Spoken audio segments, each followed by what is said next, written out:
सभेला मी जरूर उपस्थित राहणार आहे, पण उद्या व्यासपीठावरती न बसता मी नेहमीप्रमाणे माझ्या सभासदांमध्ये बसणं पसंत करीन, कारण व्यासपीठावरती बसलं तर सगळ्या कारभाराला मान्यता दिल्यासारखं होईल आणि मला अजूनही काही अनुत्तरित प्रश्न आहेत, त्याच्यामुळं माझी सगळ्या गोष्टींना सहमती नाहीये। मगाशी पत्रकार परिषद चालू असताना बोलण्याच्या ओघामध्ये मी 23-24चा अहवाल म्हटला, पण हा 24-25चा अहवाल आहे।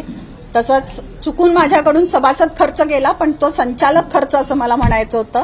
ते बोलण्याच्या ओघामध्ये या दोन चुका झाल्या, त्या थोड्याशा रेक्टिफाय करा की संचालकांचा जो खर्च असतो तो आम्ही 3 लाख ठेवत होतो, 2 लाख खर्च होत होता, पण यावेळेस तो 13 लाख रुपये झालेला आहे। दुसरी गोष्ट, अहवालामध्ये महायुतीच्या नेत्यांचा फोटो नाही याचाही मी उल्लेख केला आणि खास करून हे सांगते की भाजपच्या नेत्यांचा नाहीये, नाहीतर मग महायुतीच्या नेत्यांचा फोटो दाखवतील आणि महायुतीच्या नेत्यांचा आहे, पण खास करून भाजपच्या विद्यमान आमदारांचा आणि खासदारांचा फोटो नाही, हे मला या निमित्ताने इथे सांगायचं आहे।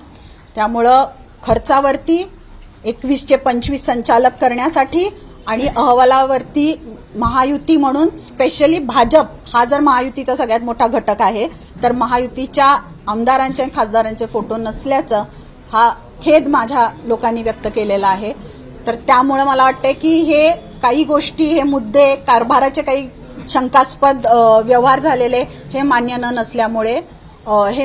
नसल्यामुळे मी उद्या स्टेजवरती बसत नाहीये। एबीपी माझा, उघडा डोळे बघा नीट।